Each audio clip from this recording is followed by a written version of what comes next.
이성만 TV 시청자 여러분 안녕하십니까? 지난 7월 2일 국회의 외통위원장 송영길 의원과 양태정 변호사라는 분이 국회에서 일본군 위안부의 유족과 또 이른바 강제동원 피해자의 유족들을 배석한 위에서 기자회견을 가졌습니다. 그들은 반일 종족주의와 반일 종족주의와의 투쟁을 공동 집필한 저와 공저자 3인을 사자의 명예훼손, 국가보안법죄로 사법당국에 고소를 하겠다고 발표를 했고, 실제 어제 7월 7일 보도에 의하면 서울중앙지검에 그들의 고소장이 접수되었습니다. 그들이 저와 공저자들 그리고 연세대학교 사회학과의 유석정 교수를 사자의 명예훼손죄나 국가보안법죄로 고소를 하게 된 원인은 크게 세 가지입니다. 첫째는 일본군 위안부죄를 매춘부화하였다. 그들의 명예를 훼손하였다는 겁니다. 두 번째, 일본의 전쟁 범죄의 희생자라 할 수 있는 피강제동원자들이 기초적인 보수조차 받지 못하고 학대되었는데, 이를 입신양명, 천재일우의 기회로 간주했다는 등 역사를 왜곡했다는 것입니다.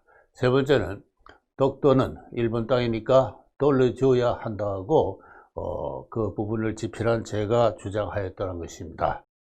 저는 이 세 가지 주장이 다 저희들의 반일 종족주의와 반일 종족주의와의 투쟁 두 책을 정독하지 않은 결과의 소치에 불과하다고 생각합니다. 국회 외통위원장 정도가 되면은 국가의 외교 통상과 관련해서 중요한 문제가 발생했을 경우에, 특히 이론을 제기하는 사람이 있을 경우에는 상임위원회라든가 기타 다양한 방법으로 이론을 제기하는 당사자를 불러서 의견을 들어볼 수가 있겠죠. 그런 것은 상임위원장의 정당한 의원으로서의 활동이라고 하겠습니다만, 그러나 앞서 말한 세 가지는 누가 봐도 저희 책을 정독하지 않은 싸구려 언론의 이리저리 경박스럽게 떠도는 이야기들을 짜집게 한 것에 불과한 것입니다.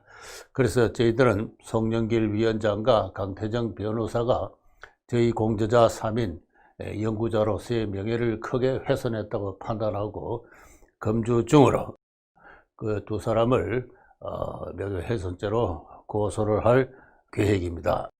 일본군 위안부가 매춘부가 아니었다는 주장에 대해서 저의 입장을 밝히겠습니다. 그 부분은 제가 집필을 했습니다.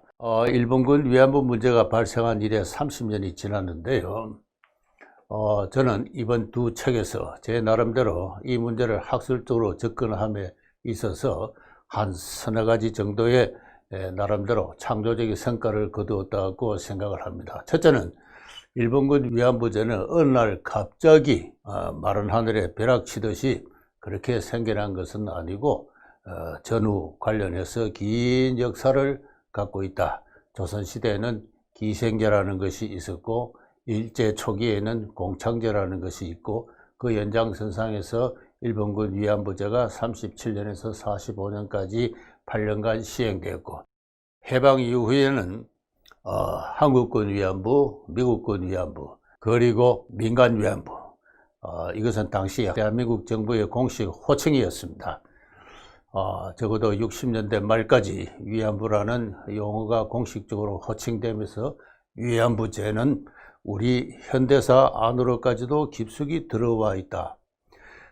그 긴 역사 속에서 1937년과 45년의 8년간의 고유한 역사적 어떤 특질을 갖는 어떤 그러한 여성에 대한 성지배와 약취의 제도로 일본군 위안부 제도가 생겼다. 그것을 강조를 했습니다.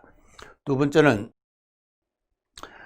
이 위안부 문제가 관련해서 주로 일본 학계, 일본의 역사연구회라든가 일본 사학회 등을 중심으로 해서 축적되어 있는 연구 성과를 전면적으로 도입을 했습니다.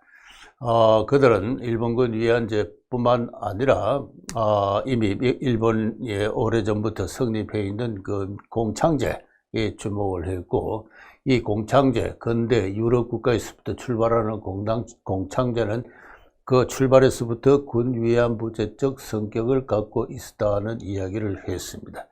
그것이 전 시기가 되어 가지고 좀 더 조직적으로 동원되고 배치될 필요가 있어서 일본군 위안소가 설치되고 일본군 위안부 제도가 시작되었던 것입니다. 따라서 기존의 공창제도와 위안부 제도는 상당한 영속성을 갖는다. 우리 국내 학자들은 이 점을 인정하고 있지 않습니다만은, 연구자인 제 관점에서 볼 때는 그것은 타당한 연구 성과라 해서 전면적으로 이를 도입하였습니다. 세 번째는 일본 학계에서도 통용되고 국내 학계에서도 통용되고 있는 바입니다만은, 성노예설을 이를 저는 부정하였습니다. 제가 부정할 수 있었던 것은 크게 두 가지 실정적인 근거가 있었는데요. 하나는 1924년에 조선 팔도 전국에서 분포한 약 30여 곳의 그 유곽 지역에서 종사한 여인들의 평균 근속 기간에 관한 조사가 있습니다. 약 한 4,500명 정도 되는 유곽 지역의 여인들의 평균 근속 연수는 2년이었습니다. 이 2년 정도의 근속 기간을 갖는 그러한 직업을 두고 성노예라고 부르는 것은 저는 곤란하다고 생각을 합니다. 하나는 저희 연구그룹이 발굴한 자료로서 언어위안소 관리인의 일기라는 익히 출판된 자료입니다. 싱가포르에서 기구수의 클럽이라는 위안소의 조바로서, 관리인으로서 종사했던 사람의 하루하루 일기 속에 나타난 위안부 내의 모습인데, 거기에 보면은 1942년에 동남아로 건너간 여인들이 1944년이 계약기간이 어느 정도 충당된 이후 그 해에 약 20명의 클럽의 여인들 가운데 15명이 조선으로 귀환을 했습니다. 기타 여러 가지 많은 단편적인 사례들도 있고, 그렇게 해서 저는 이 성노예설은 타당하지 않다고 주장했는데, 이것은 아마 일본이나 국내에서 제가 처음으로 주장하는 바일 것 같습니다.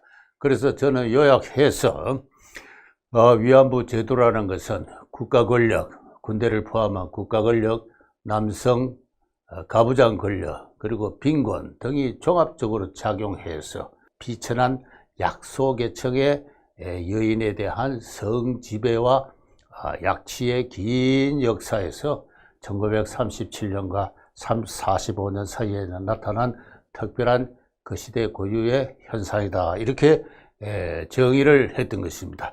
이 고도의 어떤 그 학술적인 어떤 조사와 어떤 판단 위에서 이루어지는 이 결론을 두고 위안부가 매춘부냐 아니냐는 식으로 질문을 한다는 것은 저는 질문 자체가 성립하기 힘들다라고 생각을 합니다. 그런 질문을 하게 된 데에는 위안부는 순진무구한 동네에서 노는 처녀들이 동네를 침범한 일본 관원에 의해서 그 노예식으로 강제로 끌려가서 감금되고 구타당하고 강간당하고 이었고는 학살당했다는 이 한국인들의 특히 영화를 통해서 선전된 통념, 그것이 전제되어 있는 것입니다.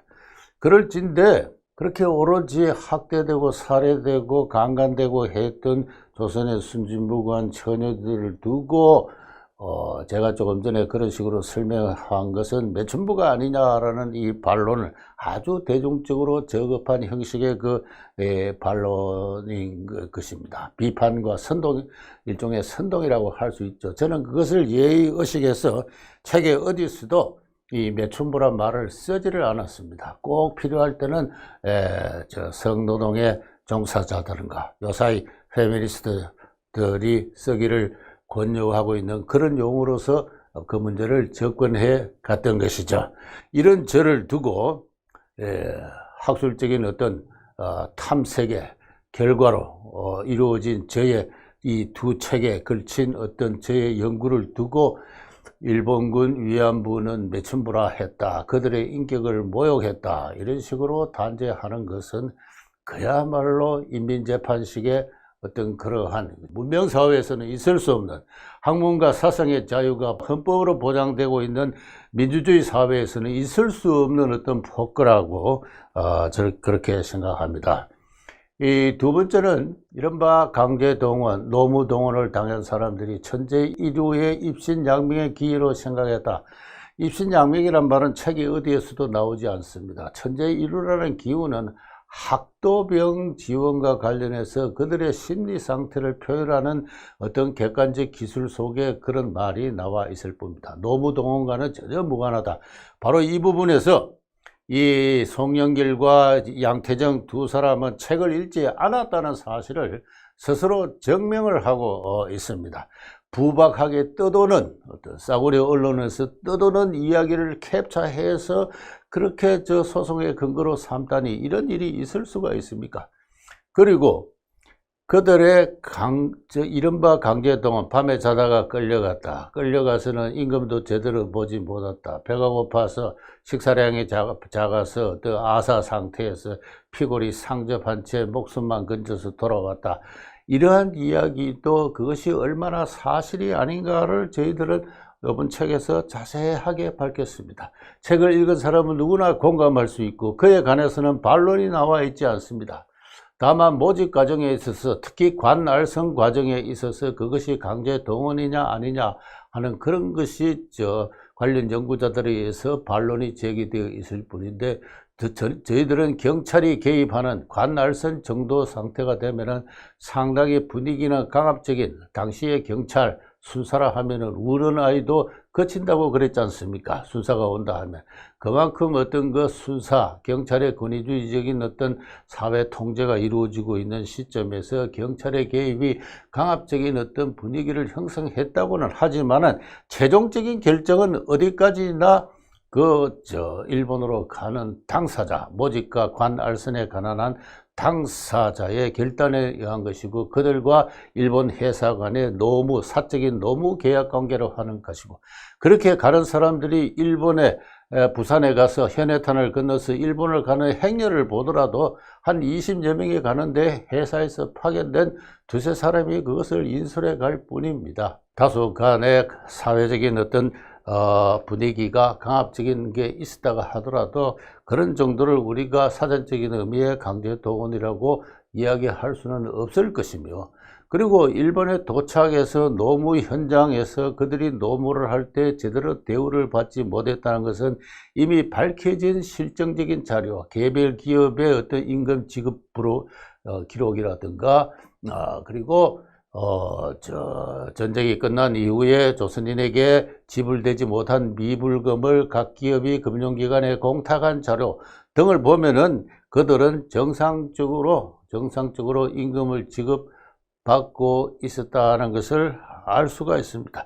저는 그렇게 형성된 어떤 아무 근거 없이 1965년 이후 일본 조촌용계를 중심으로 해서 형성된 그와 같은 노예제적 어떤 그 강제동원에 관한 기억이 얼마나 조작된 것이고 역사적 현실과 동떨어진 것인가를 아주 설득력 있게 전달을 하고 했는데 송영길과 양태정 변호사는 학자가 아닙니다. 관련 사료를 본 적이 있는 사람들이 아니죠.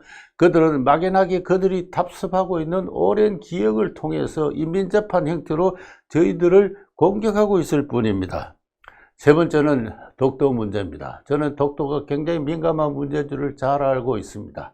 그러나 피하지 않고 차제에 우리 한국인들의 이 반일 종족주의적 정서를 깨지 않으면 우리가 선진국으로 나아간다는 것이 불가능한 것을 알고 있기 때문에 여기서 기탄 없이 제가 하고 싶은 이야기를 다 했습니다. 독도를 우리 영토로 편입한 사람은 누굽니까? 1952년 이승만 대통령 아닙니까? 이승만 라인을 발표했지요. 이른바 평화선을 발표했습니다. 왜 했을까요? 그 의미가 무엇일까요? 그 정치사적 의의를 우리는 어떻게 평가해야 될 것인가요? 이런 이야기를 지난 30년간, 지난 60년간 여러분은 들어본 적이 있습니까? 없습니다. 막상 이 일을 결단한 그분이 어떠한 의지를 갖고 무엇을 목적으로 해서 그런 일을 했는가에 대한 논의는 완전히 빠져 있는 채 저 삼국사기로 올라가서 또는 고려사로 올라가서 세종실록 지리지, 동국여지 성남, 기타 조선왕조실록, 정보문헌 비고 등등 이런 역사 문헌에서 허소한 근거를 찾아내어 가지고 독도의 고유 영토수를 주장함으로써 독도의 영유의 정당성을 주장하고 있는데, 저는 그 방법이 틀렸다, 아마 이런 이야기를 하는 것도 아마 제가 혹시 처음이가 될지 모르겠습니다. 저는 이야기 주장합니다. 영토의 취득과 변경은 다른 무엇도 아니고 정치적 군사적 의지와 행동의 결과로 나타난 것이다. 역사의 고문은 그거는 하나의 조연에 불과합니다. 역사학자는 영토 분정에서 주역이 아니라 조연에 불과합니다. 우리는 그것이 뒤바뀌어 놨죠. 주연은 누구입니까? 이승만 대통령입니다. 이승만 대통령이 왜 그렇게 했느냐, 제가 길게 여기서 설명드릴 수는 없고 이미 두 책에서 자세하게 5편의 논문을 통해서 썼습니다. 강대국 미국과 일본을 상대로 해서 신생 대한민국의 국격을 보존하고 나아가 정신적 독립을 선포한 일대의 쾌거로서 독도 편입의 역사적 의미가 있다, 저는 그렇게 주장을 했습니다. 그런 주장을 한 저를 두고 독도는 일본 땅이니까 일본에 돌려주어야 한다, 이거는 피 흘려 찾은 강토를 다시 돌려주자는 그러한 민족 반역죄적인 그러한 어떤 의미를 갖고 있으니까 국가보안법으로 처벌해야 된다, 이렇게 이야기를 하고 있습니다. 독도는 일본 땅이니까 돌려주어야 한다, 그런 말은 책에 없습니다. 그런 취지의 서술도 없고요. 신생 대한민국의 국격의 상징과 독립의지의 표현이다, 그렇게 분명히 이야기를 했어요. 두 사람은 책을 읽지 않았던 것이죠. 사회지도청에 있는 분입니다. 국회 외통위원장까지 하는 분이고, 한 분은 사법시험까지 패스해서 변호사로 일하고 있는 사람입니다. 이 사람들이 어떠한 부류의 인간들을 명예훼손으로 고발을 할진데 관련 책을 정독을 해야 될 거 아닙니까? 책을 읽지 않았다는 사실이 여기서 명백히 드러나고 있습니다. 저는 이러한 반지성의 폭거, 한마디로 말해서 인민재판식이죠. 얄팍하게 반일 종족주의의 선동력, 그거 하나 믿고 지금까지 정치를 해왔습니까? 그거 하나 믿고 지금까지 법률가로서 어떤 소신있게 행동해온 겁니까? 왜 책을 읽지 않고 아무렇게나 함부로 이야기하고 있습니까? 학술적인 토론으로 같은 책상 위에서 만주 앉을 자신은 그렇게 없습니까? 기자회견하기 전에 한마디 물어볼 그러한 최소한의 배려와 예의 염치도 없었던 것입니까?